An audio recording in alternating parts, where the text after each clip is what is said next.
आपको दिए जाते हैं। ये आपको यहां प्रयोग नहीं करने चाहिए थे। आपने इनकी कमाई को संग्रहित करना है, सुरक्षित रखना है। किसी को आशीर्वाद नहीं देना, किसी को कोई दुआ या बद्दुआ नहीं देना। बद्दुआ दोगे तो भी आपकी पुण्य अक्षीण होंगे, और किसी को आशीर्वाद दोगे तो भी आपके भक्ति कमाई समाप्त होगी, खर्च होगी। अब जैसे कोई एक पहिए से, एक टायर से हवा और दूसरे टायर में भरे, वो कितना बुद्धिमान है। दोनों कंडम, वो यूज है इसका। ये बुद्धिमान व्यक्ति ऐसे काम करता है, उसको सलाह देगा, भाई यहां से जाइए, वहां आगे एक हवा भरने का यंत्र है, आप वहां से हवा भराइए, दोनों का काम चले। तो इस प्रकार हम अगर आशीर्वाद दे देते हैं तो हमारी पूंजी नष्ट हो जाती है, भक्ति। अब ना उसको लाभ, उसको थोड़ा सा लाभ उसको होगा, और आप यहीं रह गए, दोनों चौड़ चपट, क्या फायदा।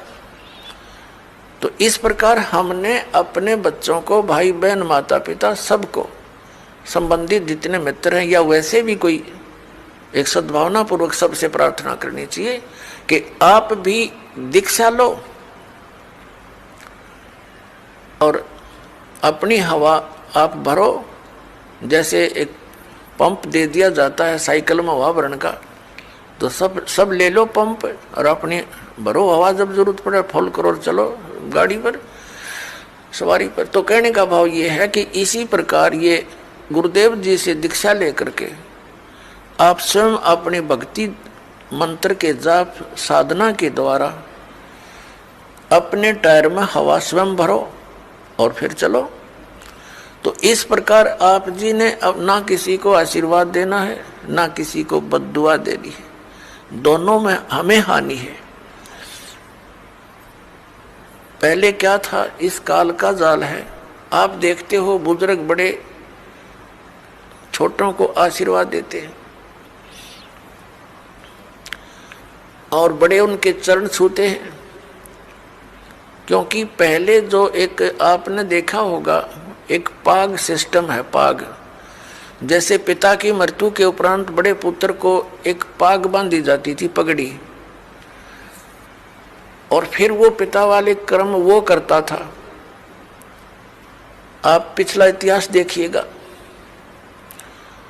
तो उसमें क्या होता है कि वो आशीर्वाद देने वाला अपनी पूंजी नष्ट करता है और उनको आशीर्वाद देता। जैसे आपने देखा होगा एक पुत्र वधू अपनी सास के पैर दबाती है, या किसी और बड़ी बूढ़ी के उसके पास बैठी है उसके पैर छूती है, वो उसको दुआ देती है, पुत्रवती हो, तेरे बेटे हो, पुतों फड़िए दूध दो, नहाइए, इस तरह के देते हैं।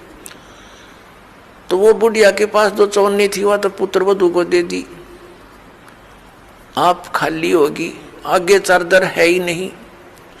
तो इस प्रकार हमने अपनी इस भक्ति को बर्बाद नहीं करना है, ना किसी पुत्र वधू को आशीर्वाद देना है। पुत्र वधू को भी परमात्मा से जोड़ दे, बेटी अपनी कमाई कर और तेरा भी कल्याण हमारा भी कल्याण होगा। अपने आत्माओं,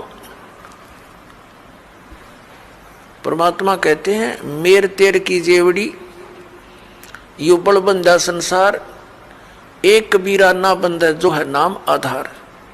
जिसने नाम प्राप्त हो गया, परमात्मा को आधार मानकर चल रहा है, वो इस संसार की मेर तेर की जेवड़ी में बंधा नहीं गा। अब हमने देखी है बुढ़िया किस प्रकार आशीर्वाद देती है। जब पुत्र वधू का उसकी अच्छा मेल सा है तो आशीर्वाद दे रही है, तेरे भाई जियो, तेरे भतीजे जियो, और तू बूढ़ सुहागन हो। बूढ़ सुहागन माने मरा इतना तेरा पति नहीं मरा, वृद्धावस्था तक सुहागन बनी रहे।